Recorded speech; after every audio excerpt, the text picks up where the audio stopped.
Tere taas tulemast Hortonimi aiapäeviku lehele.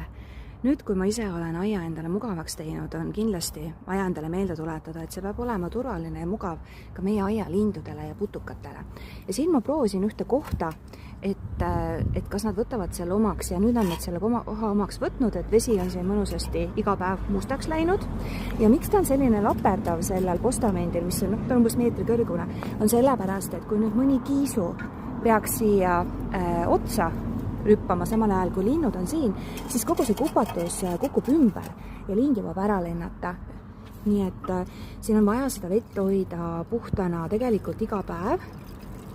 Ja ta on selline madal alus ja ma pistan siia sisse ka mõned oksad, juhuks kui siis putukad peaks siia sisse jääma, et nad saavad siis välja tulla.